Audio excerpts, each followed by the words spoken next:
17টি বছর কাঁধে কাঁধ মিলিয়ে আমরা একসাথে আন্দোলন করেছিলাম। আজকে যেন আমরা একসাথে কাঁধে কাঁধ মিলিয়ে দেশটাকে নতুন ভাবে সাজানোর চেষ্টা করতে পারি। আমাদের একটা বড় দায়িত্ব আছে, খালি আমার না, আমাদের সকলের একটা বড় দায়িত্ব আছে, বাংলাদেশকে এগিয়ে নিয়ে যাও। নিজেরা যদি ঝগড়া করি, এখানে ক্ষতি খালি আমাদেরই হবে, আর কারো হবে না। ভিন্ন রাষ্ট্র আমাদের দিকে তাকিয়ে আছে, তারা অপেক্ষায় আছে যে বাংলাদেশের ভবিষ্যতে কি হয়।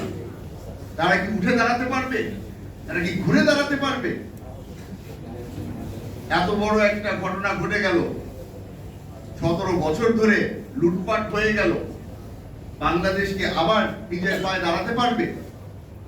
আমার বিশ্বাস, আমরা সকলেই যদি প্রধানমন্ত্রী তারেক রহমান সাহেবের পাশে দাঁড়াই, তার পিছনে দাঁড়াই, তাকে সহযোগিতা করি, ইনশাআল্লাহ বাংলাদেশ আগের থেকে অনেক বেশি উপরে উঠতে পারবে। জুলাই আন্দোলনের মধ্যে যারা সামনের কাতারে ছিল, তাদের সকলকে আমি জানাতে চাই, আমার দলের পক্ষ থেকে, আমার পরিবারের পক্ষ থেকে, আমার প্রধানমন্ত্রীর পক্ষ থেকে সালাম, এবং তাদের প্রতি যে কৃতজ্ঞতা আছে আমাদের, এটা আমরা কোনো সময় ভুলে যাব না। আমরা হাতে গোনা কিছু শহীদের নাম মুখস্থ করে ফেলেছি, বাকি যে কতগুলো শহীদ আছে তাদেরকে আস্তে আস্তে করে আমরা ভুলে যাওয়া শুরু করেছি। আমরা ওয়াসিমের ব্যাপারে জানি, আবু সাইদের ব্যাপারে জানি, মুগ্ধর ব্যাপারে জানি, এই সকল নামগুলো আমরা বলার সময় বলার জন্য বলছি, কারণ এগুলোই মুখস্থ হয়ে গেছে। তবে ঢাকা শহরে আপনি যেই পাড়ায় যাবেন না কেন, কোনো না কোনো শহীদ পরিবার সেখানে থাকে। আমরা যদি এই তালিকাগুলোকে আমাদের নতুন কারিকুলামে যদি না আনতে পারি, আমাদের সামনের প্রজন্মরা যদি এই নামগুলো না শিখতে পারে, তাহলে ইতিহাসের পাতা থেকে আস্তে আস্তে ওগুলো মুছে যাবে। আর এর থেকে বড় বেঈমানি এই শহীদদের সাথে আর কিছু হবে না।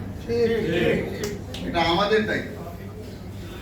আমি অনুরোধ করব, এখানে মঞ্চে উপস্থিত যারা আছেন তাদের সকলকে নিজেদের পজিশন থেকে তারা যেন এই দায়িত্বটা পালন করে। যেই শহীদরা আছে, যে আহতরা আছে, তাদেরকে যে মর্যাদা দেওয়া উচিত, সেই মর্যাদা আমরা দিই। আমরা এমন একটা জায়গায় চলে এসেছি যে সামনের ভবিষ্যৎ কিরকম হবে ওটার সিদ্ধান্ত আমাদের এখনই নিতে হবে।